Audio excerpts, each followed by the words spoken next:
L'Évangile. L'Évangile, c'est le rendez-vous de l'actualité à travers les analyses, à travers la vérité, à travers la liberté, à travers le courage sur Brazanet et d'autres créneaux de diffusion. Je suis Ernest Jardinier, mesdames et messieurs. Bienvenue à ce numéro de votre Évangile.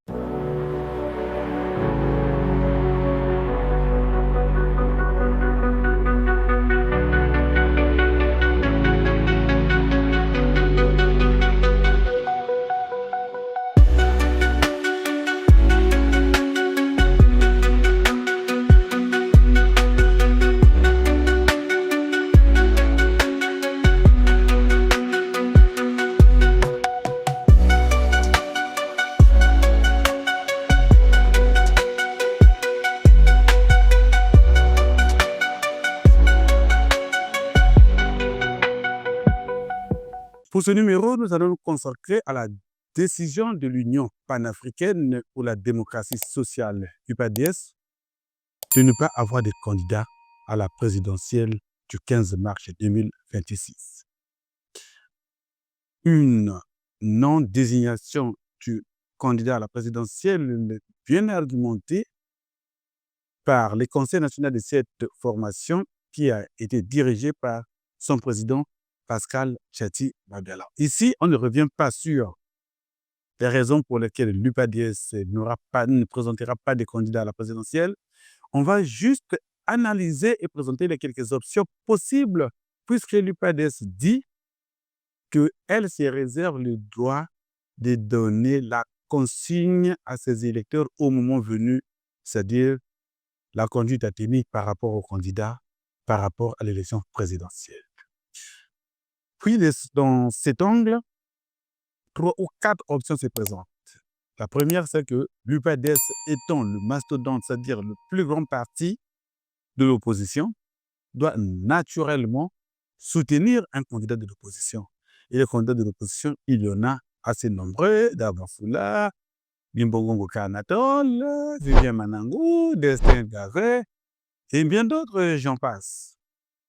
En tant que chef depuis de l'opposition, donc le président de l'UPADS, Pascal Tchati Babela, il est tout à fait normal que son parti soutienne l'un des candidats de l'opposition.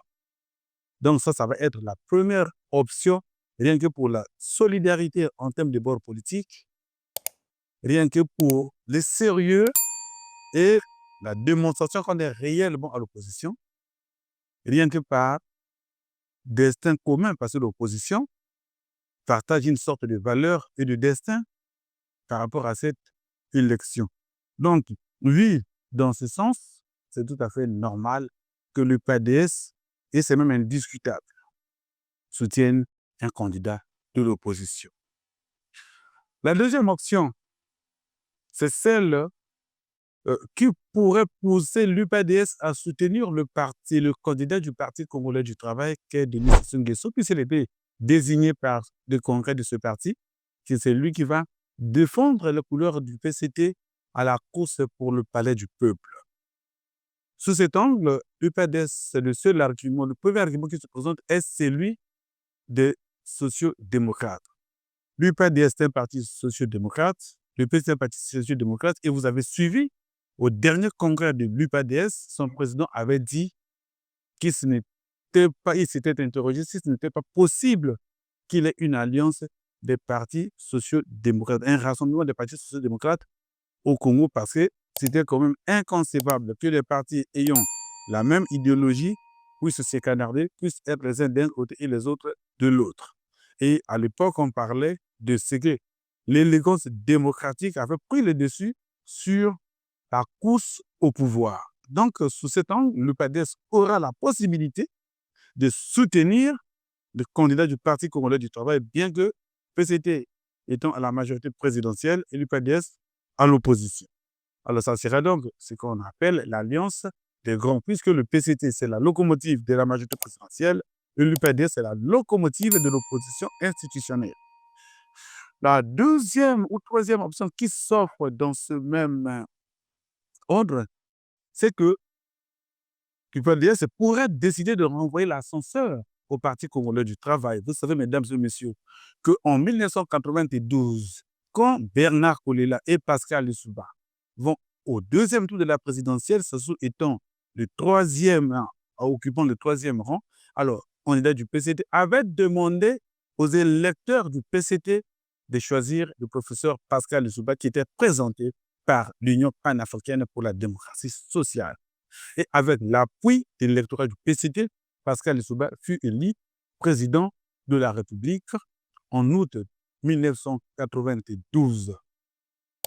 Et aujourd'hui, donc pratiquement presque un quart de siècle après, sinon 23 ans, alors peut être envisagé l'option où le PCT, dans cette démarche, pourrait dire à l'UPADS, remets-moi également la société passée, en 1992, j'avais soutenu ton candidat qui avait gagné l'élection présidentielle au deuxième tour. Et là aussi, ils peuvent avoir une alliance, un accord. Vous savez, en politique, rien n'est possible. C'est vrai que le PCT est à la majorité, l'UPADS est à l'opposition, mais rien n'est impossible en politique. L'UPADS et le PCT peuvent également renouer leur alliance du passé pour aboutir à cet état des choses. C'est-à-dire, l'UPADS pourrait demander à ces gens de voter pour le candidat du PCT qui est tenu Sassou Nguesso. Cependant, ce n'est pas encore la conclusion. Il faut aussi voir que l'UPADS peut dire elle n'a pas de candidat, elle ne soutient personne, elle donne la consigne à ses électeurs de voter chacun à son âme et conscience. Et c'est ce qui fera que l'UPADS n'aura pas choisi de camp. Or, cette option donnera la possibilité aux forces en présence d'aller chercher, pêcher les voix supplémentaires, les suffrages supplémentaires dans le creuset électoral de l'Union panafricaine pour la démocratie sociale. Quoi qu'il en soit, la leçon à retenir, c'est que le fait pour le plus grand parti de l'opposition ne pas présenter des candidats à l'élection présidentielle de mars prochain fait de l'Union panafricaine pour la démocratie sociale les chouchous de cette élection. Parce que ça sera la poule aux œufs d'or que tout le monde devra choyer, que tout le monde devra dorloter pour que ses électeurs votent en faveur de lui. Quitte parti de la majorité présidentielle, notamment des PCT, quitte aux partis de l'opposition qui ont des candidats, de savoir nouer de bonnes alliances, de bonnes conventions, un accord sérieux avec des termes bien précis pour gouverner sûrement ensemble après la victoire de celui qui aurait bénéficié du soutien de l'Union panafricaine pour la démocratie sociale.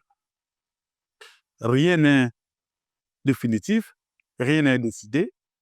Toutes les options sont ouvertes aux candidats. Prenez vos marques. Prêts? Partez, draguez l'UPADS. À très bientôt, c'est aujourd'hui que s'achève, c'est ici que s'achève ce numéro de votre évangile en toute vérité, en toute liberté et en toute sincérité, mesdames et messieurs. Merci et la prochaine occasion.